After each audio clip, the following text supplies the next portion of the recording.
Welcome to the Hollywood Outsider, an award-winning weekly entertainment podcast. On this episode, we'll be discussing Oscar nominations, our spoiler-free review of Moonfall, and our main topic this week is ridiculous movie plots that still entertain us. Let's get on with the show. My name is Amanda Sink. No, I am not Aaron Peterson. He will not be joining us this week, but we do have John Davenport. Hey, buddy. How you doing? Hi. Hi. So good to have your voice here. It is great. So nice to have your knockers around. Those are good, too. And I was just going to say, buddy applies to male and female evenly, and then you had to go make it all about the women again. That's all right. And we have Troy Heinrichs with us as well. Good evening, everyone. Glad to be back. That means all of this work for this episode is going on Troy since Aaron's not here. He gets to edit. That's right. I can't be trusted. No, John pushes buttons. Are you already writing down an edit? What happened? I am. I'm going to make sure that I remove every reference to knockers. No, leave those in. Leave those in. All right. We like knockers around here. It's a weird way to describe them, but we like it. So on a movie and TV related note, we'll move along. Do you prefer dirty pillows? Dirty pillows? Those aren't pillows. They are soft and comfortable. Anyway, Reacher has already scored a second season renewal, which is huge. And apparently this interview that Aaron had with the star, Alan Ritchson, is like blowing up on the YouTubes. On the YouTubes? Aren't you a little young to be calling it the YouTubes? I probably am, yeah. On YouTube. It doesn't sound right when you say the YouTubes. Like when I or Troy say it, it sounds right. But I'm really excited. Actually, I was able to catch up on the show the entire weekend, and it's probably one of the more fun things that Amazon has put out. So you just slammed women and old people in literally the first 5 minutes of the show. It's okay. Nobody who watches CBS listens to this. That's fair. This is exciting. I liked Reacher. I thought it was really good. And Alan Ritchson's arms are just like, they're so large. Like one bicep could just boop, pop Tom Cruise into space. I think Tom Cruise is sitting on the bicep doing a stunt now to try to get off his body. Yeah, the bicep is pretty much the airplane he was stuck to in one of the Mission Impossibles at this point. I knew that was an Easter egg for a future, combo movie or something. Yeah. Speaking of Easter eggs, I really did enjoy the Easter eggs that were in the show on the very last episode that if you weren't paying attention, you might have missed. I haven't seen the last episode yet. So is it an Easter egg that's referenced to like the books? Yes. Okay. All right. I don't know them, so I won't catch it anyway. Okay. Yeah. Moving right along. Moving on to Scream 6 in our movie and TV discussion. They already got it going. It's on the way. And my question for you guys is, do you think that they're overkilling it at this point, or is there more blood to be wrung? I think this is a product of the requel, as they called it in Scream 5, where the requel is good, but now Scream 6 has to stand alone. You can't go back to the well and redo Scream 2 in Scream 6. Because if you do that, then it just becomes, tired and overdone. So if they can take these new characters, right, the new Sydney and the new Sydney's, daughter, I forget their actual names off the top of my head because I don't have it in front of me. But it was Vanessa from In the Heights. We'll just go with that because Vanessa. That it was, I thought the two of them together make a really awesome team with Rodriguez, and I think that the fact that Courtney Cox is still alive, and the fact that Sydney is still alive, I think there's something you can do where you could still bring back the two OGs if you wanted to, but it's got to be in a different town, in a different place, in a different setting, just something that's unexpected in order for it to like really have legs to make a Scream 7 work. Because if you're not going to get to a Scream 7, there's no point in doing a Scream 6, in my opinion. I'm going to answer that question by just pointing out that this is nothing new in any sort of market or industry of the film world at all. I think there's like 152 Michael Myers movies where they booted it, rebooted it, and then requeled it. Whatever you want to call it, they did that. Friday the 13th. so many movies, and then they rebooted it. Let them do, as long as they're producing something with quality, which as I understand it, they've consistently come up with quality product. Let them just do whatever they want to do. And until the point they start producing anything with quality, then they can just sit down and figure it out again. Did we consider 4 quality? I liked it. So there you go. Amanda's it was opinion's definitely the only one better than the that third one. See, I like the third one. How about the third one? Not as much as the The third one was like for me. super campy. So you like the third one, she liked the fourth one. Together, you guys make a single like string of movies that work.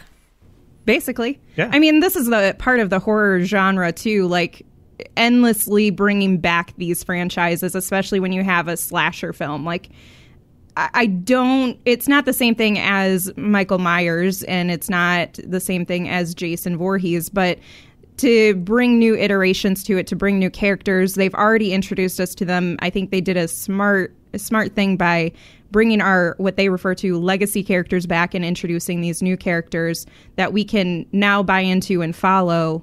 And there's the chance that Neve Campbell and Courtney Cox could come back, as our leading ladies.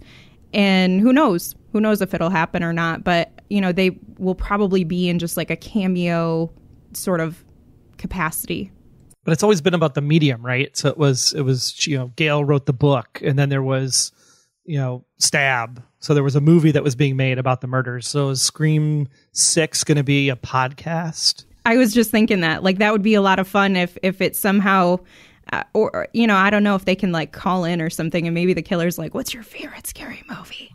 And they're recording a podcast and they taunt them somehow with that. Or I don't know. There's a lot of fun things that I think they can do and evolve as our own media has evolved. Or you can even like do it with like the don't F with cats kind of people, where maybe it's like a web sleuthing kind of situation with the millennials, and then you run into Ghostface that way as they're sitting at their computers. I don't know. Oh, sold. Take and all also my money for that. The Tinder swindler, because apparently everybody is a detective in this world. You clearly don't listen to enough true crime. Because we are all detectives. It's Monday morning quarterbacking, armchair detecting. We all do it. If you weren't all that way, we never would have gotten Only Murders in the Building. So that's true. Props. That is very true. Props to all the keyboard warriors. So it sounds like at least most of us are on board for a Scream 6, so that's cool. But a really obscure... Wait. I just want to go on record by saying I don't care. Oh, okay. So I guess I'm on board for it. That's what she said. She said most of us are on board with it. Like, she was on board with it. I was like, yeah, if they do it interesting, I'm on board with it. Your opinion was you don't care. Right. So she covered your opinion without you having to actually say anything. He's going to be here. He's into it. Oh, wait. So now you suddenly get 2 votes? Yeah, I do. Because that's what happens when I'm in this chair. What is this? Freaking some stupid game show that I can't think of right now? Okay, I quit. No, it's just me pulling an Aaron Peterson. I'm right. You're all wrong. All right. It's fair. You don't have to actually call it an Aaron Peterson. You can just call it an Amanda Sink as well. They are one and the same. Yeah, they really are. So we're not going to get into the politics of this because politics are already everywhere, but politics do keep affecting our entertainment. And apparently Rudy Giuliani is on an upcoming episode of The Masked Singer. I didn't know anybody still watched this, but we won't say which episode. But apparently once he was unmasked, Robin Thicke and Ken Jeong walked off stage and refused to engage with it. I don't know how you guys feel about it, but I'm curious if we can enjoy ridiculous shows like The Masked Singer without politics falling into it, or do you think that this is something where it belongs? I gotta say that this is some of the crappiest stunt casting that I've heard of in a long time. Everyone involved, the producers, the casting coordinators, Rudy Giuliani, everyone had to know exactly how this was going to go down. And for them to actually follow through and let this happen, I'm more annoyed at the fact that this happened because it's too soon for Rudy Giuliani to be showing up anywhere like this. It was bound to happen. Do I like it? No. But do I care about The Masked Singer? Absolutely not. Do I think that Rudy Giuliani should have gone on the show? Also no. Do I think Robin Thicke and Ken Jeong have careers? Obviously not. So that's my thoughts. Well, I'll play the devil's advocate card, I guess, then for John. Not that I'm saying that I approve of Rudy Giuliani in any way at all. But when you think about the sensationalism that it would bring to the show, the ratings it would bring to the show, the buzz that it would bring to the show, you have two ways that could go, right? It could be everybody's talking about The Masked Singer. I have to go watch The Masked Singer. And it literally rejuvenates the show. Or, oh my gosh, we're getting such bad PR because of what we did around The Masked Singer. And I think it's really a matter of, at this point, the country is 50-50 still.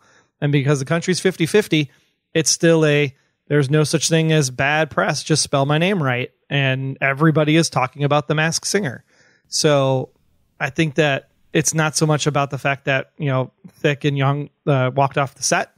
I don't think it's so much that Rudy Giuliani was there.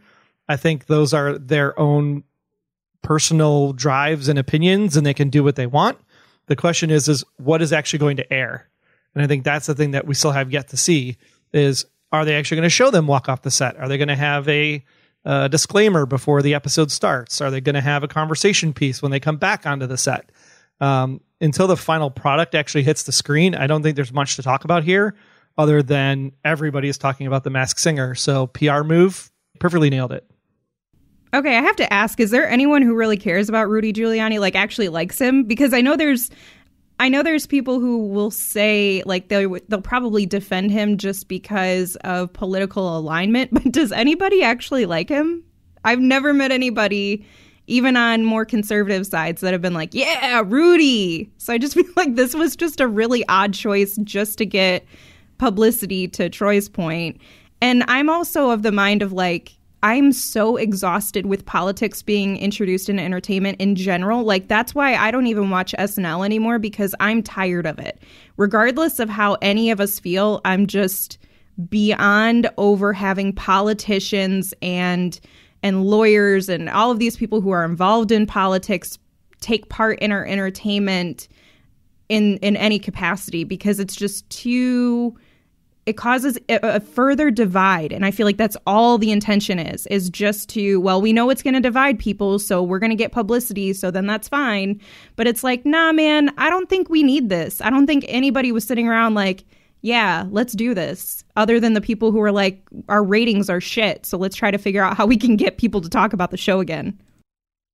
Well, I hate to be the one to be in a position to defend anyone, but if you go to Florida, you'll find that there's a lot of people who love Rudy Giuliani, mostly because of the fact that old New Yorkers retire to Florida. That's true. That's true. So that's what there was a point in time where he wasn't crazy. Yeah. Right. Well, I was going to go on to say that, you have to give him credit where credit's due. For a while there, especially in 2001, he was America's mayor. He was the voice of reason and the voice of standing up and defending our country for a little while. And he did a lot of the things right that he possibly could do right. And he did a lot of great things for New York City when he could do great things for New York City. So he did a lot of great things. He might have gone crazy and gone down this different route, but it doesn't erase all the good things he's done. So that's me playing devil's advocate. Now I'm going to go back to not caring. Do you guys care, or do you desire to have politicians involved in your entertainment in general? Like, even talking about SNL, which has been their thing for decades, I personally am just over it. I don't need them in there. I don't find it entertaining. I don't find it funny. I am tired of one side picking on the other, or, even picking on their own. It's just exhausting. I as soon as that happens, I check out and I'm done. We're all in a state of being a little bit overwrought with politics, and we all need a break. At the same time, I totally want to see Mike Pence do stand up. Put Mike Pence on SNL. God. I think it'd be hysterical. Just the deadpan. He'd stand there all day and just be like, Yep, and we're here tonight on SNL, just being here. Super monotone. It would be hysterical. It'd be so good. Oh man. I think part of the challenge with this all is just what is your orbit to, and I'll play both sides of the coin, right? What is your orbit to the Trump situation, and what is your orbit to the Nancy Pelosi situation or the Mitch McConnell situation? Like, if it's a politician that's far enough away from the immediacy of the factor, I don't think there's a problem with it. I think it's just there's a lot of closeness to certain situations where you're like, yeah, we just don't need to see those people. Oscar nominations were announced today with some surprises, but I feel like most of it is not so surprising if you've paid attention to the Academy Awards like ever. But every year there's an outlet, multiple outlets, who run an article where some actor didn't get the Oscar nomination and they were snubbed. Lady Gaga, I think, is getting that right now. Do you believe it's actually a snub just because your favorite didn't get a nomination? Or is it maybe that you're just overselling it? I think snub is an interesting word because I think we can all agree that there was one film this year that everybody critically loved, everybody enjoyed, everybody spent a crap ton of money on, and there is no reason why Spider-Man No Way Home should at least have gotten a nomination, right? It's not going to win, let's be clear, but it should have at least gotten a nomination. It did get one. But I mean, like, for Best Picture, like, okay, everybody and their mother saw this movie, if not more than once, right, in the theaters, and it made a crap ton of money. And it's like, how do you not at least say, yeah, this was a pretty good flick, and not give it the award? Because it's like, are you discounting it because of the acting? The acting was great. You had 3 quality Spider-Mans that are like having that conversation. You know, Marissa Tomei is an Academy Award winning actress that's in the movie. The score is great. The effects are great. The original idea is awesome. So it's like, there's nothing here that says that it shouldn't have at least been nominated. So was it snubbed? I don't know, because technically superhero movies don't get in. So it shouldn't be a surprise. Therefore, it's not a snub, right? Yeah, snub really implies that it was somebody's right to lose. It was, you know, the nomination was that person's to lose. It really implies that. But at this point, the whole term snubbing, the whole idea of it, is just another way to sell articles and get clicks, because there's no real definitive way of proving that a person didn't get it because of somebody who had it against that person. There's no way of proving it. I mean, it's all a vote by committee thing. And if the person doesn't get voted by the committee, then, you know, what you're trying to tell me is that there's a campaign against you, and that's why you didn't get nominated. So, I'm over the term snub. It's not used the way it's supposed to be used anymore. Yeah, because a snub would be, I won the BAFTA, I won the SAG, I won the Globe, and then I don't get nominated for an Oscar. That is like, dude, what the hell? Like, that could be a snub, because you're clearly they're the best actor in like every other category and award show there is out there, but just because you didn't get a nomination, like, don't use snub for that. Snub just feels like a really pretentious way to say what I like didn't get nominated. And since I didn't get what I wanted, I'm going to call them out and say that it was intentional, because snub to me implies that it was an intentional act of dismissing someone from the nomination list. And I don't know. I find that really just pretentious is the best word I have for it. I mean, don't get me wrong. A lot of the Academy Awards are quite pretentious and it's all about Hollywood, but it's not that they're coming out and they're saying, well, the majority of the people who watch films that we see, they seem to like this person, so let's purposefully not include them in the nomination list. It's not that. It's just they have different preferences that they tend to lean towards, and that's why they just need to diversify those who are voting and reviewing some of this stuff. So I don't know. That's just how I feel about it. I feel like it's just ridiculous to use the term snub in general. But I mean, I think we're all over it. If we're using the word snub, I mean, even us being a film and TV podcast, like, we're still kind of probably an individual statement. But I mean, if like Deadline or a trade is saying like, hey, this person, these guys cover this stuff, they can clearly see the writings on the wall. They have kind of an inside track on where things should go. So if there's somebody that doesn't make it, like, does the trade magazine have the ability to say the word snub? I think that's fair, because like there's a clear expectation of who should probably be in the top 5 for most of the stuff across the medium, right? And it's why you have things like the AP poll, where you get your how many first place votes did this get and how many second place votes did this person get, you know, with like the MVP voting for the NFL or the top 25 for college basketball. I think the issue still comes down to it's just a bunch of people that are pretentious voting on this stuff for the Oscars because they want to protect the art.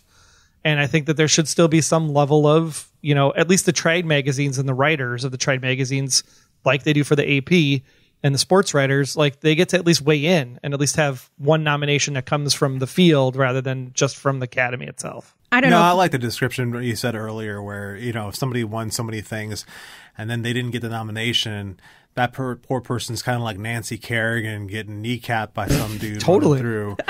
Yeah, that's what I think a snub really is. When I hear snub, though, the majority of the times that it's being used in media is from these entertainment sites and from critics. Like the majority of people who are just movie watchers are not sitting out there going, man, Lady Gaga got snubbed this year. How did this happen? Or something like that. They might just be like, how did that not happen? That's crazy. This is my personal opinion. Versus the way that snub is used now, it's like the collective entertainment media is like, well, we campaigned pretty dang hard for this person to get nominated and you didn't listen to us, so screw you. And I don't know, I get really exhausted when I see the word snub anymore, which has been all day whenever the Oscar nominations happen. I mean, and this is just me, but like looking at the Best Actress category, no offense to Lady Gaga, it's like these 5 ladies were way better in their performances in these movies than Lady Gaga was in Gucci, my opinion. Well, let's run through them. We're going to get through the majority of the categories and nominees, and we'll have some brief discussion on some of the bigger categories or ones that stand out to you guys. So for international feature, we have Lunana, A Yak in the Classroom from Bhutan. We have Flea from Denmark, The Hand of God from Italy, Drive My Car from Japan, and The Worst Person in the World from Norway. For song, we have Be Alive from King Richard, Dos Oruguitas from Encanto. Yeah, it's close enough. Cool. Down to Joy from Belfast, No Time to Die from No Time to Die, Somehow You Do from 4 Good Days. For score, we have Don't Look Up, Dune, Encanto, Parallel Mothers, and The Power of Dog. For visual effects, we have Dune, Free Guy, No Time to Die, Shang-Chi and the Legend of the Ten Rings, and Spider-Man No Way Home, its only nomination for the Academy Awards of 2022. I guess technically 2021. Hey, can we also point out that's 2 Marvel movies? Like, yeah. That's actually a good thing. That's 2 Marvel movies. Let's not poo-poo it too much. Free Guy is also cool that it's in there. I mean, it deserves to be in there, but it's cool that it actually showed up. I was kind of surprised. And it's got some Marvel stuff in it, so it's fine too. It counts. Yeah. For sound, we have Belfast, Dune, No Time to Die, The Power of the Dog, and West Side Story. For makeup and hairstyling, we have Coming to America, Cruella, Dune, The Eyes of Tammy Faye, and House of Gucci. Just the eyes, not the rest of Tammy Faye for the makeup. We don't care about the rest of Tammy Faye. We only care about her eyes. For editing, we have Don't Look Up, Dune, King Richard, The Power of the Dog, and Tick, Tick, Boom for Troy here, who's obsessed. Yes, only Troy's obsessed. Nobody remembers me. John cried his eyes out too. Yeah, you're also obsessed. Okay. Sorry, I left you out there. I just didn't talk about it like Troy does because I don't share my feelings. Well, let's work on that, John. I don't want to. For cinematography, no surprise, we have Dune, we have Nightmare Alley, The Power of the Dog, The Tragedy of Macbeth, and West Side Story. I'm kind of surprised to see Nightmare Alley in here, but that was refreshing. I am too. I did not think that would have been in a cinematography realm, but I suppose with the colors that they use in that one and just the tone, I could see how and it the would full sneak frontal, in there. full frontal. There was full frontal in Power of the Dog too. Maybe that's why those are in there. the year full of frontal male stuff. Like, Peni.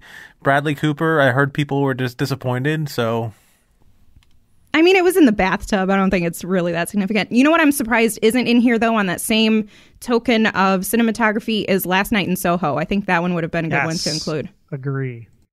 For costume design, we have Cruella, Serrano, Dune, Nightmare Alley, and West Side Story. For production design, we have Dune, Nightmare Alley, The Power of the Dog, The Tragedy of Macbeth, and West Side Story. Yes, it's like the same 7 movies over and over again.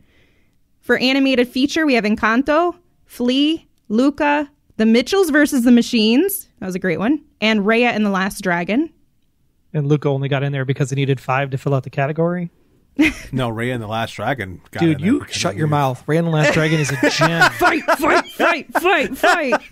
Compared to Luca, Raya and the Last Dragon was like the best movie of the year.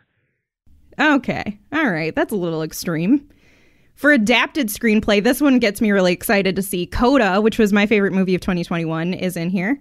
Drive My Car, Dune, The Lost Daughter, and The Power of the Dog. For original screenplay, Belfast, Don't Look Up, King Richard, Licorice Pizza, and The Worst Person in the World. I'm really interested to see where that one's going to land, because Belfast was a really great concept and idea and a love letter to his hometown as he wrote that movie. And it really painted a light in trying to understand the times of when that took place in Ireland.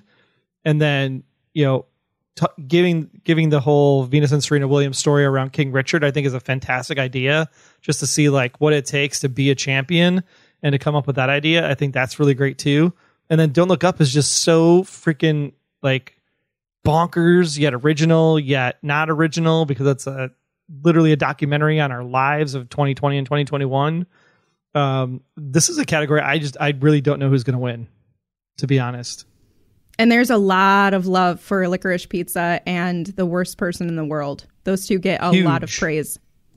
Going on to our Best Supporting Actress, we have Jessie Buckley for The Lost Daughter, Ariana DeBose from West Side Story, winner, Judi Dench from Belfast, Kirsten Dunst for The Power of the Dog, which is kind of fun because her and, spoiler alert, her husband are both nominated for the same movie that they're in, which is cute.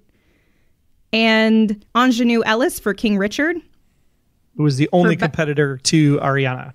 Yeah, you really feel that way? Yeah, I think it's a 2-horse race here for sure. All right.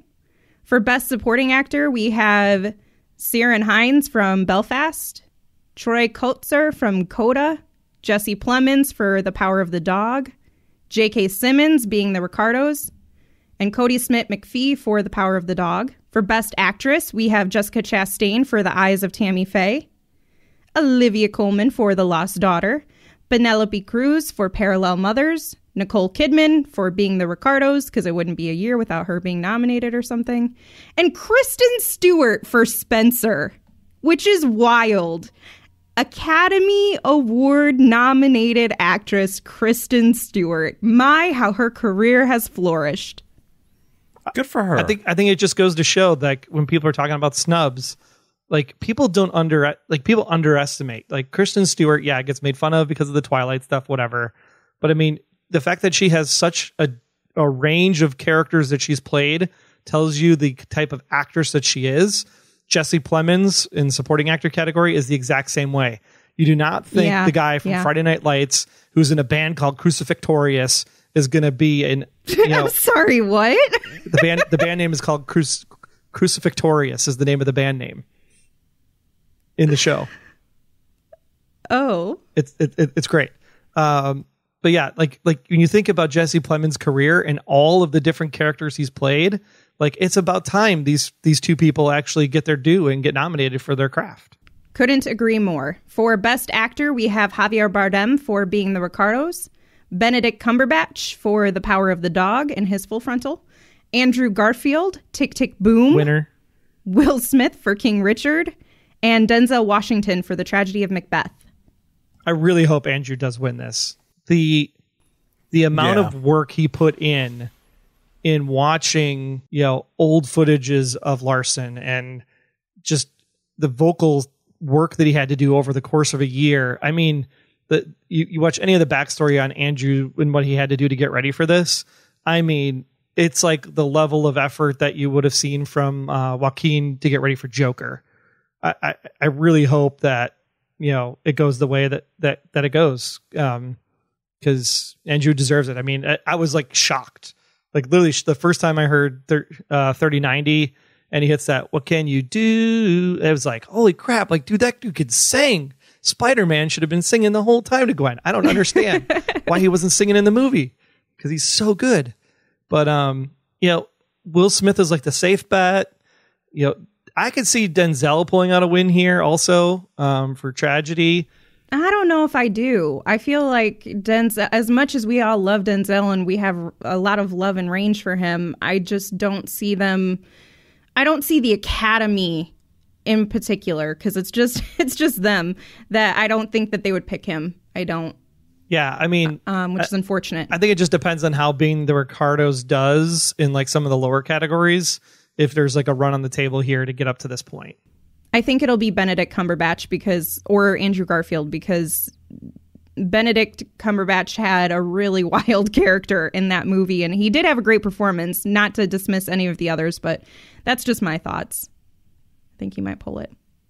For Best Director, we have Kenneth Branagh for Belfast, Ryusuke Hamaguchi for Drive My Car, Paul Thomas Anderson for Licorice Pizza, Jane Campion for The Power of the Dog, and Steven Spielberg for West Side Story. Yeah. Because, of course. Yeah, Spielberg has to be in there, right? He can't make a movie and we not put him in the Academy Award nomination list. Yeah, I would say this is going to probably fall either Kenneth or Paul Thomas Anderson's way, because those were the two most interesting, visually appealing films out of what you've seen in the past, right? It was like something different when you showed up to the theater for those two movies, where you pretty much got what you expected with the other three. So it wasn't like it was anything special. They're good. They're great. They're very technically capable and very high quality, but it's nothing like that goes like, wow, like you came out of Licorice Pizza in Belfast and went, wow, that was really good.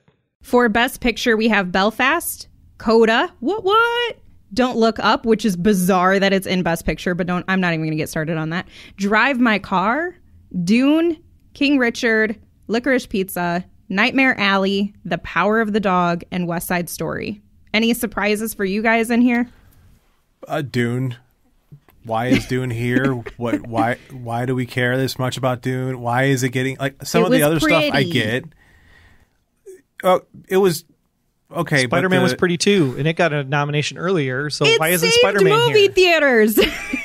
God damn it! And this movie ends in the middle, so it's not even a full movie, you know, right? It's not even a full movie. That's a great point.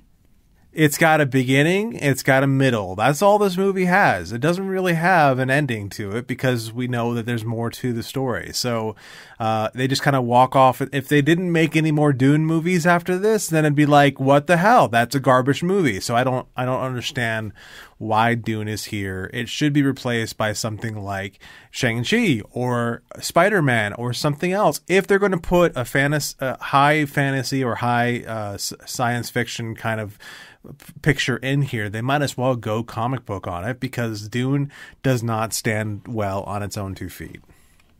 I couldn't agree more. Your argument was fine until you brought up Shang-Chi. Like, you just say Spider-Man and be done.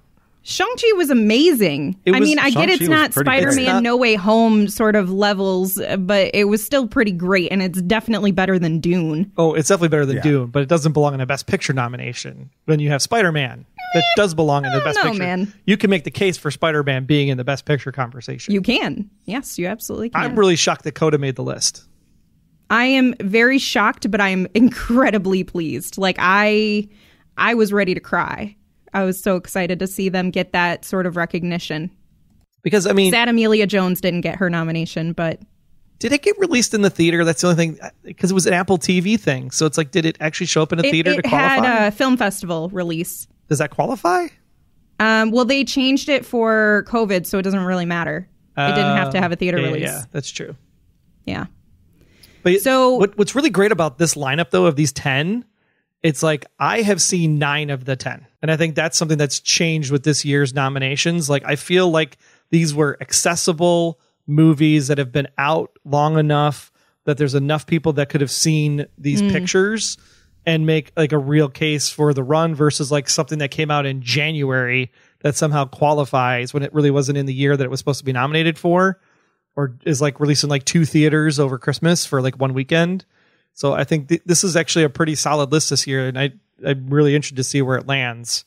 I love that a Netflix film is nominated for Best Picture. That's crazy to me. Because it's freaking great. It's so good. Well, I think the movie is all right, but the performances are wonderful. Right. So the performances are great. The editing is great. Yeah. The music is, I mean, the Ariana Grande song is just on another level. It's just like to write it for the movie and have it fit so perfectly well. It was just like you couldn't but laugh the entire time and just, bravo.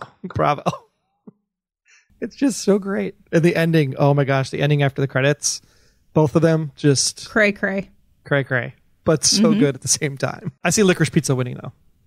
I wonder about that. Yeah, for sure. I feel like we should stop giving away so much of our hints, though, because every year we do an Oscars competition, a contest. And so by the time you're listening to this, you can go to thehollywoodoutsiders.com and look for the post with the Academy Award nominations, and it'll have a link for you to submit your votes on who you think will win in each category. Every year we do this, and it's always fun to see who gets what right and how close they get to having all of them correct. And you can do that at thehollywoodoutsiders.com, where you can find other information for the Hollywood Outsider podcast. You can join our Facebook group, or you can follow us on Twitter at BuyPopcorn.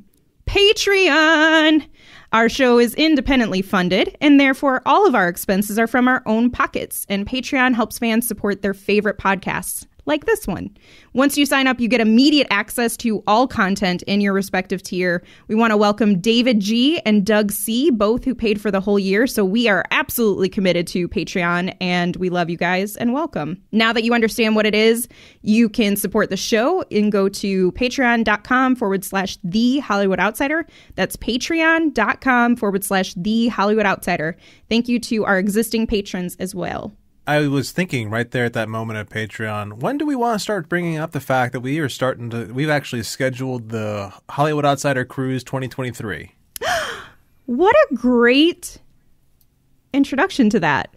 I forgot we haven't mentioned this at all. So in June of 2023, we are going on another cruise for the Hollywood Outsider, which was so much fun last time. Brian Williams, who's a former host of the podcast, he actually puts all of this together with his incredible travel company. And so you can reach out to him. There's a post in the group on Facebook. If you're not on Facebook, you can email us and we'll get you connected with Brian. But it's going to be so much fun. I think all of us are now booked, right? Yes, Reserved? I do believe we are. Yeah. So you can see our faces and hang out with us. And worst case scenario, we go on a cruise, we get stuck out there because somebody contracts COVID, and we get to party the entire time. That's how it works, right? I don't know. I mean, hopefully they don't quarantine you into your little quarters, but I would be fine with being quarantined in the Bahamas. I'll tell you that right now. Yeah, that's especially after these winters, let's do that. Yeah, because I mean, as much time as we spent in that one bar playing cards the entire time, like, I don't know if I'd want to sit in there for like 4 months. That's true. Although I gotta say, that one bar where we played cards the entire time, and it was great. Like, we just sat there and people kept on coming in, coming out. We were all playing different card games, and it was that we took over that bar, and it became like our little home. It was a lot of fun. I really do love that aspect of our community, and I want to meet more of you guys. I hope you guys choose to come join us. We will be having planned meetups and gatherings for some drinking events, games. We're going to do likely another live podcast there with everyone being able to enjoy it with us. So yeah, I'm excited. And we're hoping that former host Scott Clark actually attends again, because if you've not seen Scott Clark do karaoke, oh man, that is a treat. Oh yeah. That is a real Also, treat. if you haven't seen how Scott Clark appreciates the sun, that in itself is something that you have to just marvel at. The man will not wear sunscreen, and he will run around all sorts of without a shirt on, and he will turn himself 15 different shades of red, and he is happier than a pig in filth when that happens. It's insane to me. Which is why you should book the cruise, because it is 2023, which is not the year of the full frontal. It's also going to be on the newest ship from the Royal Caribbean Fleet. It's called the Wonder of the Seas is the name of the ship. It's huge. It's absolutely massive. We're going to be hitting the eastern side of the Caribbean, and that includes the perfect day at Coco Cay. We'll be leaving from Florida. The dates are June 11th through the 18th of 2023. You do want to reserve it in advance, so you can reach out to Wanderstruck Travel. Brian Williams is the travel agent who coordinates it, and he's worked out some pretty great deals for the HO attendees. So definitely book now and join us.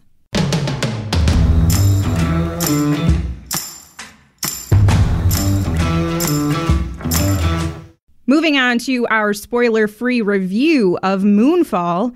Aaron had a chance to see this. I've heard he regrets it. So here's that spoiler-free review for you.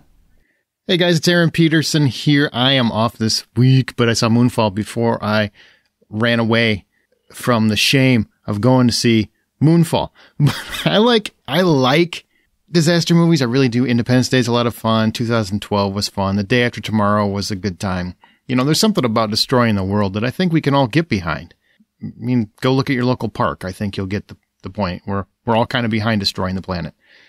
But this one is just an obscene concept, which can still be fun. I mean, I think the topic this week is ridiculous plots that still work. There's a lot of them. I mean, I can think of Armageddon right off the top of my head. What a stupid idea that I love. I love that movie. Why would you send deep core drillers? Why not train astronauts to drill? I just feel like that would be an easier thing to do. But whatever, make them astronauts. It's cool. In Moonfall, you can literally be an astronaut in 15 seconds. In 15 seconds. I don't even know. Hey, I'm not knocking John Bradley, but he's a bigger fella. And they had a suit ready for him. And apparently, even though he had extreme anxiety throughout the movie, he has no problem going to space in 5 minutes flat. So this movie's all over the place in terms of plausibility. But here's what it's about. It's about the moon coming to attack us. Can't even say it with a straight face. It's literally about the moon coming to attack us. So here's what's happening. One day, 10 years after a crazy incident occurred, NASA scientists and John Bradley, who plays Casey Houseman, is basically a conspiracy theorist who also notices this. The moon is off its orbit and is coming toward Earth. And the closer it gets, the more disaster and chaos it wreaks, you know, because it's basically going to spell the end of the planet if we don't stop it. Oh my God, that just sounds so bad, right? It's dangerous. It's bonkers. But so is every other plot Emmerich has done in the last ever. So along for this mission that they need to partake, which is NASA needs a group of their finest to go to space and basically find out what's causing the problem in the moon and obliterate it. Because that's what we do in America. We figure out what the problem is and we completely blow it up, destroy it. We do not try to talk to it. We do not have conversations. We blow shit up. That's what we do. America. And that's what this movie is. That's what we're going to do. So for this mission is disgraced astronaut Brian Harper, who's played by Patrick Wilson. Guy I love. I think he's great in everything he does. I wish him more lead roles that aren't this. He basically suspected that the moon was up to something shady about a decade ago when he was an astronaut. And then he managed to, because there's a whole accident that happens, his fellow astronaut is lost to the world, and he somehow gets a shuttle to land on planet Earth with no power. And then they apparently, because of some crazy cover-up, make him disgraced because of it and make him look bad. I don't understand how this plot makes logic of that, but whatever. His former shuttle mate, Jacinda Fowle, she becomes director of NASA and basically recruits Brian back into this program. Now, I just want to point out that she becomes director of NASA, is played by Halle Berry, by the way, if I didn't say that. Joe Fowle becomes the director of NASA by her boss being frustrated that the world's going to come to an end and he can't do nothing. So he takes off his badge and he throws it at her and said, "You've been wanting my job for years. Now you've got it." Now you got the security clearance. Here, go down to the archives and go look for this specific file, and it'll tell you everything you need to know. I'm out. And then he pieces out. She never gets a new badge. Apparently that badge just works. That's how security clearance works now at NASA and the Pentagon. Cool. I've had security clearance. It's not how it works. But it's amazing how quickly you can get promoted without actually talking to a superior, ever. You just get instant clearance and just use that guy's badge. Okay, cool. Feels like breaking a few laws. Then you got Casey Houseman as John Bradley, you know him from Game of Thrones. And, you know, he's basically kind of a nut. He's been throwing darts for years. He just gets one right that he figured out the orbital pattern. But if you watch the movie, NASA figured it out at the same time. So I don't really know how impressive that is, but they roll with it anyway. And he's trying to get their attention. They won't take his calls. So he starts trending worldwide with the information that the moon is attacking us or coming. I'm just going to keep calling that because that's what it is. During the movie, as it goes, you'll start seeing the moon get closer and closer, and it really starts getting hysterical, but whatever. So anyway, starts trending worldwide, and they have to acknowledge his presence. It's insane how this works, but also, Brian has an estranged kid. He has a son, and you'll never guess what his name is. Just take a second. It's Sonny. Yeah, his name's Sonny Harper, and he's played by Charlie Plummer, an actor I love. I think he's a really good up-and-comer. And, you know, he's basically boots on the ground. He's taking Joe's son to private base so that they can be secure while they're on the mission in space to try to stop the moon. I mean, there's tons of disaster scenario cliches, everything you could think of. There's moon shards are flying at the earth. You have exploding mountains. Yes, mountains actually blow up. You've got tidal waves. You've got floods. You've got everything you want in a disaster movie. You've got the actors who are doing the best they can. I think Patrick Wilson is always entertaining. I think he's one of the best underappreciated actors out there. Halle Berry is an Oscar-winning actress who is great when somebody will give her material to work with. She had to go out and get her own for Bruised because she was so tired of waiting for people to give her quality entertainment. And John Bradley, I think, he really makes the character, it's very much the Jeff Goldblum template, which is oddball, kind of quirky, but has a lot of heart. He's that character, and he pulls it off pretty well. So all the actors are great. Special effects are solid, but the movie sucks. It's just not good. And I don't normally say that about movies. You know, I always try to find the fun in even movies that aren't good. But this is put together poorly. The plot is awful. The whole last third act is entirely, or a big portion of it is this giant exposition scene that really makes no sense. And it's just like the biggest stretch of logic you could have in a movie that, yeah, I get it. You got to check your brain at the door. You don't have to throw it down the bowling alley lane. You don't have to roll it that far. It shouldn't need to completely forget I have a brain to be able to enjoy it. But here we are. It's ridiculous. The third act is absolutely absurd. Everything that happens makes no sense. It's out of nowhere. It's trying desperately to be super clever and super smart, and it's none of those things. The concept behind what's going on the moon, you have seen done much better in much better movies over and over and over again. I'm not going to spoil anything. I'm just letting you know. Much better. And then the other thing is it's directed poorly. Like, I could get behind a movie that has a wacky ass plot and crazy background and everything else if at least you keep me engaged the whole time. Armageddon, the plot is so dumb, but it's hard to not love that movie because you've got engaging characters. It's put together well. I mean, every moment really hits. Ben Affleck, I felt your pain. You know, I mean, there's so much power there in a movie that, you know, critically is not wonderful, but it works. It just works. It entertains. Movies don't have to be, you know, they don't have to be Oscar worthy to be entertaining and magical. This one is just poorly put together. The editing is so clunky. It's so hard to explain, but every scene feels like you're missing the beginning and the end of the scene. Like it's edited to within an inch of its life. And like they're just trying to go clip, clip, clip, clip, clip to the next thing. And they're just making sure, okay, we got to get this beat here. We got to get that beat there. We got to get this beat there. We got to go here. We got to get that beat. And instead of actually letting the story breathe and letting the characters earn their place in our hearts, it's just in too much of a hurry to get to the next thing. and the lines are clunky. The dialogue is not great. I mean, the actors do the best they can with it. I do not fault the actors for anything that happens here. It's just a clunky kind of just a cluster of a film. I mean, you know, I said in my written review, which you can find at the website, that the movie is partially written and fully directed seemingly by a pace-chugging kindergartner. And I totally stand behind that. I feel like Roland Emmerich has been much better before, for whatever reason. I don't know if he's missed a step or he's just in a hurry or whatever. This movie's been chopped to hell. It's not good. And if $10 is the full price of admission, I give it $3.50. That's it. $3.50. And it's all for the actors and the special effects. And honestly, I kind of want my $3.50 back. Okay. Oh, that's it. I'm sure, you know, based on the box office, I don't think many of you saw it, but I just wanted you to hear my review anyway. And, you know, if you're thinking about seeing Moonfall, just love yourself a little better.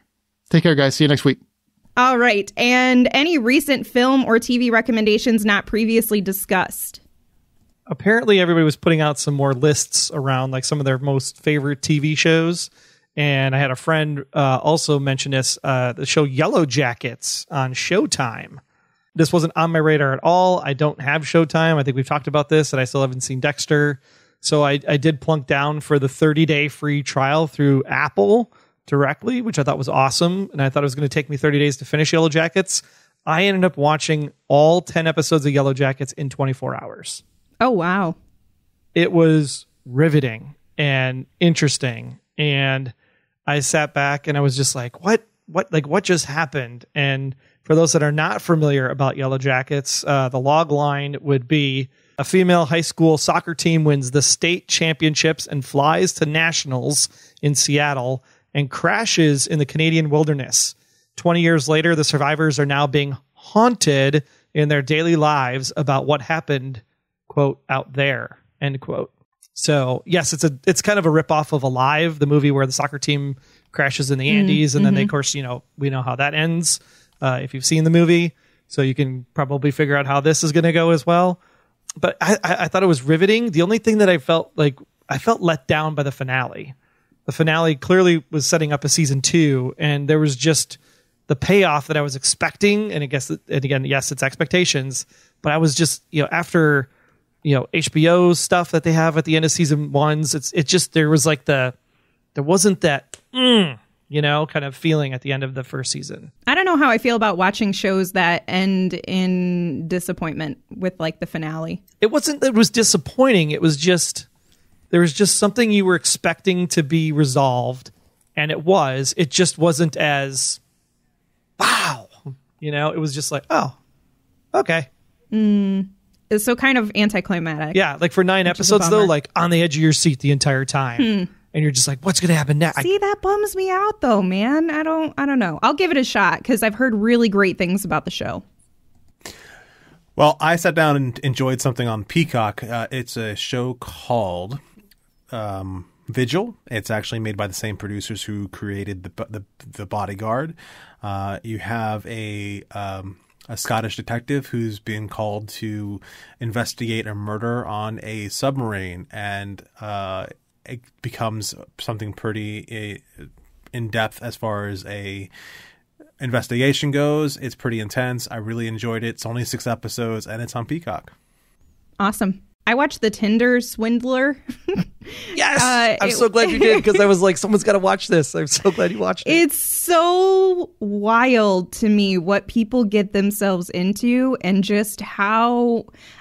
Honestly, I feel like it really comes down to beauty. Like if someone is attractive enough, they can swoon someone into doing whatever they want. And also the need and desire to feel wanted and to feel loved, and how manipulated that can, how people can use that to manipulate you. I actually, fun story, not fun for the person, but it was wild to experience. When I was in the insurance industry, I had a client who took out a HELOC for her house, a home equity loan, and she had never met this person. They had talked through like Facebook Messenger or something. I don't think they even video chatted or whatever, but they were talking for a while, and she started to like fall for him. She was an older woman, and she got swooned from him, sent him that money, and he disappeared. And so she was out a lot of money against her home, and I mean, these women in the Tinder Swindler went through a lot worse, but my God, it's brutal to see how manipulative people can be to get what they want and what they'll do for greed. And sometimes it's not just greed. Sometimes it's other things as well. Sadly. Yeah. Yeah. Well, let's on these two's recommendations. Actually, I did also pick up the pilot episode of How I Met Your Father on Hulu, and I have to say, I was actually pleasantly surprised that I thoroughly enjoyed the entire 20-some minutes. And when the Easter eggs came at the end, I was like, that's a nice nod. I'm going to stick with this and see where it goes. Yeah, I'm sticking with it too. The Easter egg at the end of the first episode is pretty fantastic. The show itself has the ability, or at least it has the DNA to become something great. It's just not quite blowing up my skirt just yet. I feel the same way. But the cast gelled. I mean, the cast had chemistry from that first jump. At least the three main people that did. How fun is it to see one of our Veronica Mars people in it? Oh, I know. That was like, he's actually really good. Because I hated him. I hated him in Veronica Mars. With a passion.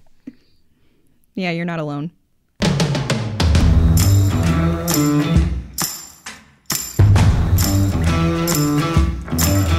Well, let's move to our From the Outside In topic, ridiculous yet entertaining plots. Moonfall is another in a long line of movies with insanely ridiculous plots, and sometimes these are actually really entertaining, even though they're completely absurd. Although, from the sounds of it, Moonfall is not one of those. So let's talk about these. To start off, what was the most ridiculously plotted movie that you guys have enjoyed? Oh my gosh. How do you not have this conversation and not talk about Big Trouble in Little China? Yeah. That movie is so much fun. So much fun. It literally shakes the pillars of heaven every time you watch it because it's that good. And I just... Well done. I mean, how do you get a truck driver to go fight Chinese mysticism and have a complete street fight with ninjas? And it's just like this. It should not work. It should not work at all. And you're coming off Kim Cattrall and like Mannequin and her early career. It's just like, no, this should not work at all. And all they did was basically said, truck driver saves cute girl from Chinese magicians who has green eyes. and I think that's the plot of the movie. You know what yeah, it pretty much is the plot of the movie. What I always like, I imagine the world of Jack Burton, and I imagine that this isn't the first time something like this has happened to him. So Big Trouble in Little China was just one of the chapters of his story where he stopped somewhere in the South, and let's say Louisiana, and he had to fight some sort of like backwoods crawdads, I don't know, with a giant swamp thing as its creature to deal with, and or with some Creole gods or voodoo dolls or something like that. I expect this whole line of other adventures that Jack Burton goes through, and when I think about the ridiculous ideas like that, I think, you know what? Big Trouble in Little China makes sense. Franchise opportunity missed. Yes, because I'm on board with this idea, John. I know. It's a good one. Yes. I don't have many, but this one's a good one. This is a moneymaker. Especially going to New Orleans. Like, that is a perfect fit for the second movie. And then absolutely. And then you just got to figure out what crazy thing. And then you go to Salem, Massachusetts for the witch trials for the third movie. Ooh, yes. Yeah. Starts becoming a Jack Burton versus, and because he's a truck driver, he's got friends everywhere who've been hiding these secret lives, just like Chang did in Big Trouble in Little China. So, like, he just happens to find himself in these stupid positions where he doesn't belong. That big red ape thing that was hiding in the back of his truck as he was driving away becomes like his Chewie. I could see the TV show now, 10 episodes. In New Orleans. Big trouble. Does anyone else feel like when you watch the movie, though, like you're not actively sitting there thinking this is the most absurd and ridiculous thing I've ever watched? Like, you're just enjoying it. But then once you take a step back and you actually think about what you just watched and what the storyline, what the plot is, you're just like, how did they make this work? Obviously, even we the know martial how, arts, when the guys are like fly kicking through the air, it's like, do they just jump in front of the camera? Like my 4-year-olds did that. Yeah, I never. It takes a lot for a movie to sit there and make me think about it later and go, "Wow, that was pretty ridiculous." Like when somebody says "Big Trouble in Little China" is a ridiculous movie, I'm like, "You watch your mouth. It is not ridiculous. It makes total sense." But when I think of something like, let's say, Velocipaster, that is a ridiculous movie that is just enhanced by ridiculous effects. And yet, I gotta tell you, the soundtrack to that movie, I love it. One of the songs in that movie, I play it all the freaking time. Everything about that movie just managed to sit there and tell me right up front, this is what kind of ridiculous movie this is gonna be. Buckle up, because it's gonna be a ride. And I'm like, okay, let's go. I love the enthusiasm. You're welcome. John, what's your most ridiculously plotted movie that you really enjoyed? I think I just said that. Velocipaster. Oh, okay. I'm sorry. You did.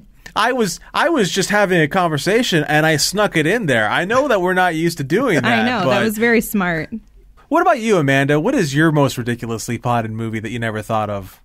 Mine is White Chicks. I freaking love that movie, but when you sit back and you think about it, how two tall, masculine, black FBI agents decide to dress up as some preppy white girls when the OG girls refuse to be used as bait for a kidnapper, and people buy it. I don't know. It's just so absurd to me, and it's so fun and funny. I love that movie. It works for me. It's very entertaining, but it's real dumb. It's real dumb. I think Terry Crews is my favorite part of that whole movie. Yes, I feel like that scene with him has become iconic. Like it is a staple in classic cinema. Absolutely. Do you guys like White Chicks? Troy? Yes, we did a whole show on White Chicks for Bad Movie Night. Do you think that movie could be made now, though? Yes, absolutely. Because I was reading some feedback. We don't need to get into it. I would prefer we don't. But there were some responses to it that, like it being racist, and I was like, I don't think that's what happened. That's not how here. racism works. No. Yeah. So I was just like, oh boy. That's pretty much how racism doesn't work. So, can it be made today? Yes, that can. I could come up with a formula as to why it wouldn't be able to be made, but we're not going to get into what that formula would be. Who would be your top two people to play the main guys? The brothers. That's a good question. Not to throw you on the spot or anything. Yeah, right. Michael B. Jordan. Oh, okay. And Idris? Who would be the other guy? Oh my God, Idris Elba? No, that would be wild. That would be pretty wild with Idris Elba, but Michael B. Jordan would work pretty well. But I can't think of somebody else. But maybe Idris. I don't know. Could we make it where it's like Will Smith and Jamie Foxx? I would enjoy that. Or if we could just throw Sam Jackson in there, so all of a sudden he's like some mother effer this, mother effer that, and they're like, these women have never said this word in their entire life.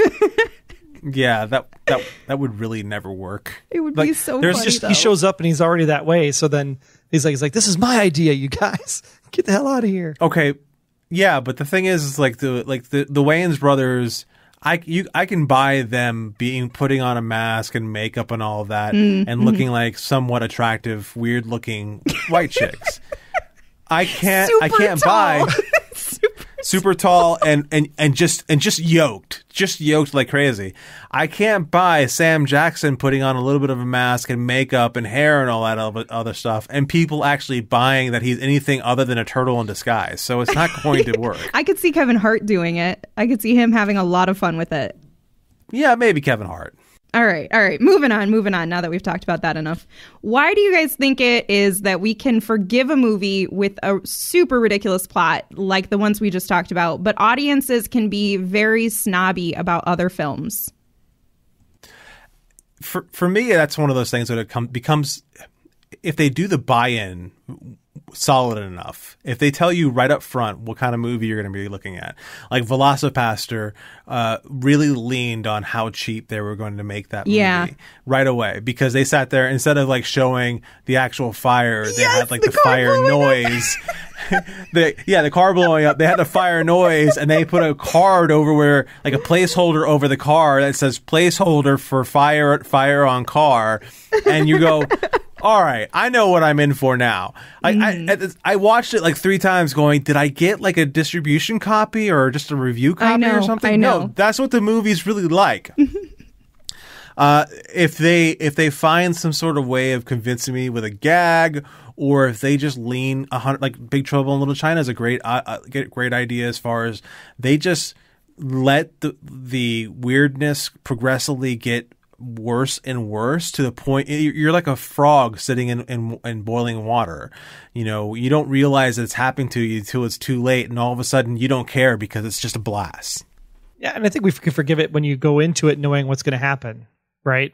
I mean, when you sit back and you sit there and you go, yeah, I think I'm going to sit down and watch the white Karen that takes pills and drinks wine and watches her neighbors through her window. You know exactly what you're getting in that show, right, with Kristen Bell. But you get into some other films and you're just like, you pick it apart because maybe you're expecting it to be a good movie, and then you're like, oh, that story was terrible, and oh, the acting was this, and oh my God, the special effects. I think as long as you know going in that it's supposed to be bad, that's when it becomes good. Yeah, I think to your point, it has to not take itself too seriously, because if you do take yourself too seriously and you try to approach it that way of being a very serious film, and you know, I feel like The Green Knight is a great example. This is such an auteur film, and it's like, no, this is just really freaking stupid. This is just really dumb, and I don't buy into what you're doing here and how it's working. It has to be fun. It still has to be entertaining. I feel like comedy is a huge element to some of the ridiculous plotted movies that are still entertaining for us. If it doesn't make me laugh, if it's not making the satirical joke about itself, then I'm less likely to engage with it as being such. I'm gonna say, no, you're trying to take yourself too seriously, and I don't think you even understand how bad your movie is. Versus something like Velocipaster, to John's point, it's just like when you get to the end of the movie and you see the Velocipaster, you're like, this is great. This is what I expected. I did this to myself. Right. You know, I put myself in this position to be treated like this, and I liked it. I wanted it. Yeah, nobody should go into Sharknado and expect it to be anything but exactly what it is. Right. Now, have you guys ever gone into a movie looking to hate it, but somehow at the beginning of the movie they do something that completely turn it around before you start hate watching it? Do you have an example in mind? Because I don't have anything that sticks out for me. I do, however, it's part of my little thing later. So okay. I don't want to like give you my example, because my example is perfect for like exactly what I'm describing. All right, we'll talk about it when we get to that point then. So hold that thought. I'll hold it. Hold tightly. Stop telling me what to do. Okay, we can move into our game here, which perfect segue, John. We are going to try to stump each other. We're each going to describe a ridiculous plot from a movie that we enjoyed, and we're going to see if the other hoes can guess it. I'm going to start it off with a description of the movie, and you guys let me know if you can figure it out. God, I hope you can. If you don't, I'm really disappointed in you, and you shouldn't be on this podcast. A divorced actor transforms himself into a beefy, looks nothing like a woman nanny in order to hang out with his kids and avoid custody disputes. Mrs. Doubtfire. Yes! I didn't figure that would stump you, but I really loved whoever developed that description. I thought it was perfect. All right, mine is a swanky New York City publicist who's been having an affair with a young woman and working towards checking off all the boxes on the "Am I a Scumbag?" list, when an unfortunate set of circumstances befalls this person. While walking down the street, the protagonist stops to answer a ringing phone. Is this Phone Booth? The Phone Booth. You're correct. That was good. That was good. I won 2 of these. You're on a roll, John. I really am. Can on you a roll stump lately. yourself? It just keeps on. Possibly. That is definitely true in an Arjan world. You never can tell with me. All right. So based off a Hasbro property, a fleet of ships is forced to do battle with an armada of an unknown origins in order to discover and thwart their destructive goals. Ooh, it's Mask. No, it's Battleship. No, it is Battleship. So I only watched this movie when I first started watching it. I'm like, well, this looks like garbage. I'm just going to go ahead and put it on because I am completely out of shit to watch right now. And in the first 5 minutes of this movie, they reenacted something that I've seen on true crime shows 1.5 billion times, where this guy drunkenly breaks into a convenience store and then he's trying to he breaks in through the roof and then he tries to get out through the same way and he ends up falling through the roof. So they shot by shot reenacted this entire break-in sequence that somebody actually did at a convenience store. And from that point on in this movie, I said, this movie knows who I am, and I'm okay with it. And I loved every single minute of this stupid movie based off of Battleship. Okay, so I did think of one that kind of relates to what you're saying. Something that you went into and you're like, I'm going to hate this, but they ended up making it very fun. And that is the Lego Batman movie. I was like, how the hell are they going to make me enjoy watching little Lego pieces on screen? But that was a really fun movie. Like, it was clever. It was well done. I enjoyed it. I mean, a lot of the Lego movies have been fun, especially some of the songs are quite catchy. They managed to make it work. And I felt like when I went into it and I took my nephew to see it, I was like, I'm going to hate myself for putting myself through this. But I was like, oh, God, look at me having a good time. Yeah, there's nothing better in the Lego Batman movie than when he's standing in front of the microwave and he's just like, boop, boop, boop, boop, boop, boop, boop, boop. Just waiting for the I'm just laughing so hard. It's so funny. Yeah. All right. Well, we have listener comments. We asked in our Facebook group for them to give us the most ridiculous plot of a movie that they enjoyed. And we're going to go through some of our favorites here. All right. First up, Becky Trumbo said, Howard the Duck, the Great 80s pick. version. Absolutely. That's a good choice. That is an amazing movie, and everybody and their mother should see it. And also one that I probably wasn't even the top 20 that came to my head with this topic. How did this not come up as one of your top 20? I don't know. It just was not the one that I immediately thought of. The one that John's going to talk about was the first one that I immediately thought of. Marty McFly's mom makes out with a duck. It should be the first one you think about. I know. Yeah, that's fair. Drew Ross brought up Face Off, and ridiculous concept, agree, but I think the movie's actually better than what it comes off as initially. But the concept is just weird.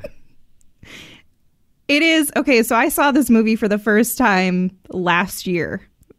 Full disclosure, I had a long period of my life where this was just a missed piece of entertainment. And I always knew the references and I always thought it sounded bizarre, so I thought I would end up hating it. And this is another example of one that I went into and I was like, this is going to be terrible, but I had a lot of fun with. And I don't know if I've laughed so hard in a movie in a long time because of how absolutely absurd it was. And the moment where he's face off with his hand. Oh, man. That's hysterical. So Jess Gadick says, Smell of Success, Billy Bob Thornton as a manure salesman in the 60s, incredibly funny movie, and Hudson Hawk, which I adore Hudson Hawk. It's one of my favorite movies of all time. I would say it's easily in my top 50 movies. There's just something about old school Bruce Willis being charming as hell with Danny Aiello, and they're using music as a way to time their break-ins. It's just great to have these guys just dancing around these break-ins. There's just something about it that I just adore, and that's Hudson Hawk's such a great choice. Stefan Smidovic, because I guess I'm going to choose all the hard names to pronounce today. Making the list, Southland Tales. This movie is just odd and strange. He is absolutely right. I went into this movie not knowing what I was going to get, and what I ended up getting was was the movie that convinced me The Rock can act. Like, absolutely, The Rock can absolutely act and do things. And I fell in love with Justin Timberlake through this movie. Everything about it was something that I thought was great and interesting, and I think everyone should watch it. But I'm also an a-hole, so that's just me.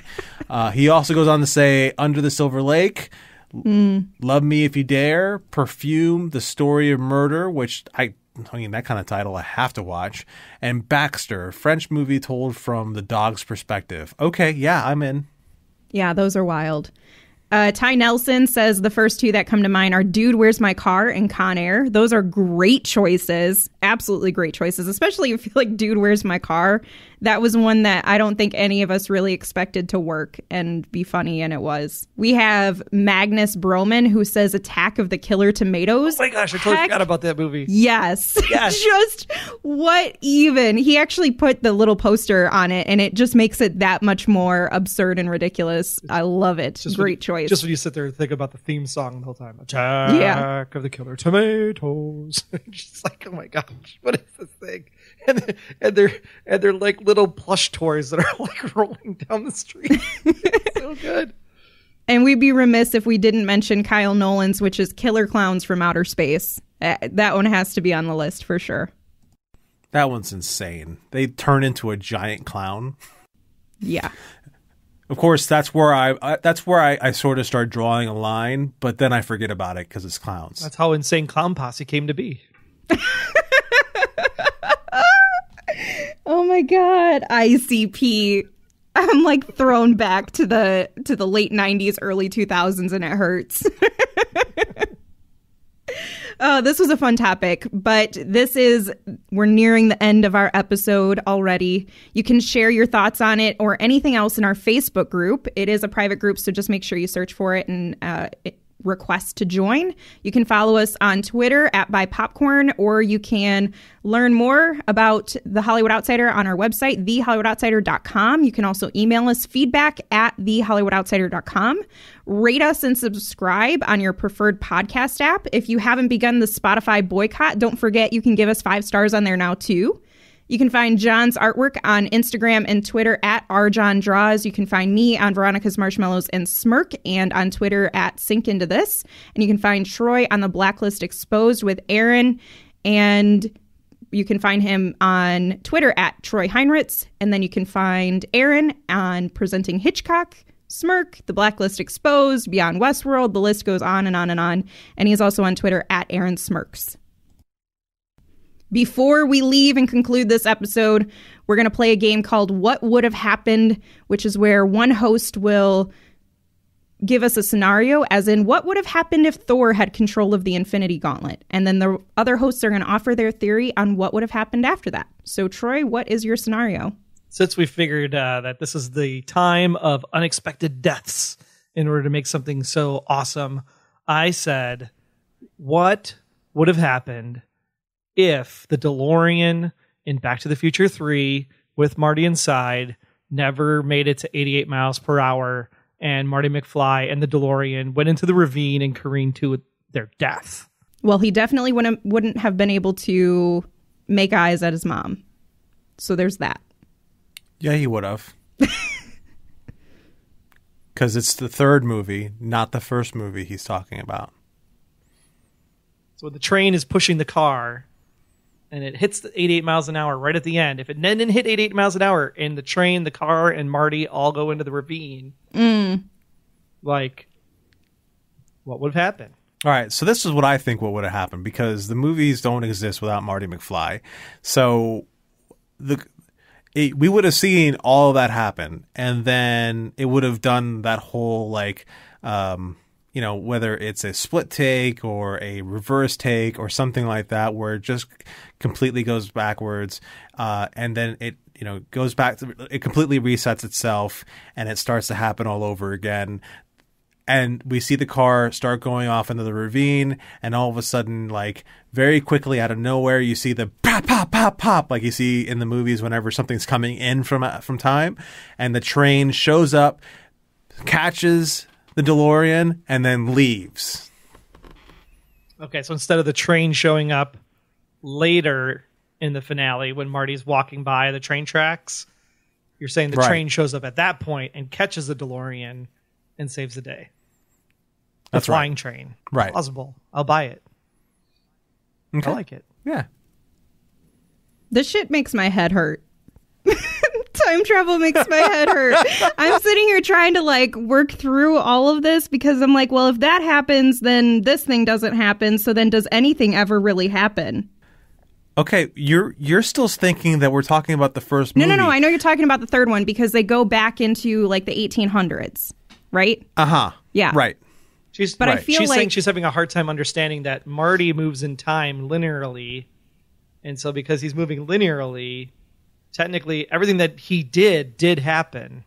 The problem is the second movie. That's where the problem comes in. Right. How does that become the problem? Because if he dies, when he finally goes back to 1985, he never ages and he never does the street race. And therefore, since he tried to change the future where he wasn't a loser and his kids were losers, his kids never happen. So then how does Marty run into his parents and run into himself in the second movie? Because he's dead. Because it wouldn't have happened. It wouldn't have been able to happen. This is why time travel is just ridiculous and too confusing for my dumb brain. But the second, I'm trying to figure out what the hell you're talking about. So the whole point in the thing, right, is that if I can change the future, right? If something happens in the first movie, like I die and I fade away, right? In the third movie, they do the street race with Jennifer in the car, and he decides not to do the street race, and then the "you're fired" piece of paper changes because in the future he's like married and has kids, and the really creepy version of his daughter that was played by Marty McFly in the bad makeup. So in the second movie still would have happened because he hadn't died yet. So that future timeline was still technically there.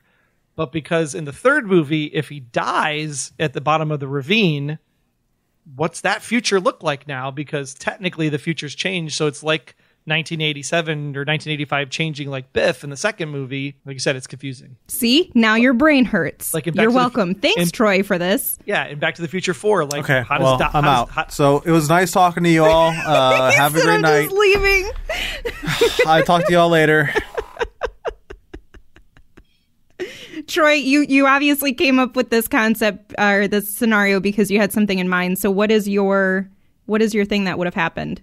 I think we would have seen Back to the Future 4 and then Doc and Jennifer actually team up and figure out a way to go back into the back to the moment of where he goes to the Wild West and prevents him from going to the Wild West in the first place because the third movie isn't that great.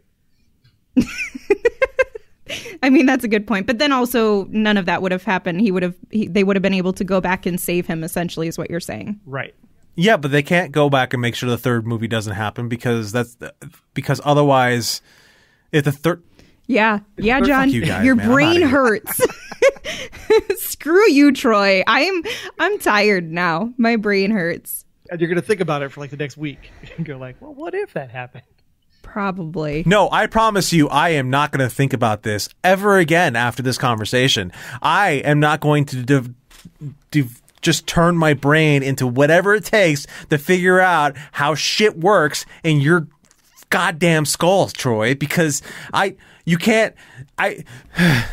You know who is going to be able to give us a response to this, and I cannot wait for it. Ken from Chicago on Twitter. Every single episode, anything he thinks of, he always shares it with us, and he always gives us his thoughts and his feedback. And I guarantee you he's going to go through this and try to like work out the logistics like Troy did with the spaceship in Fast and the Furious 10 or 9 or 8 or whatever movie it was. And he's going to try to work it out. So I look forward to Ken from Chicago trying to make sense of everything we just talked about. But in the meantime, I'm talking directly to you now.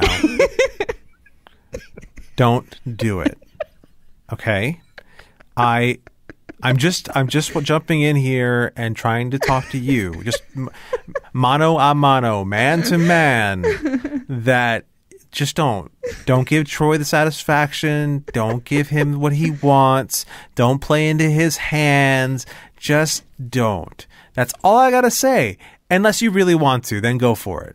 But don't. I'm looking forward to the day that Arjan is actually watching Back to the Future 3 and he gets to the train trestle and he's going to be reminded of it like 10 years from now and be like, God damn it, Troy. He's going to be hurt for the rest of his life. We've all experienced trauma today and we now all have PTSD. Thank you, Troy. No problem. Glad I was able to help. Well, I think that's it for this episode. But remember, the next time you head to a theater or stream comfortably from your couch, buy popcorn.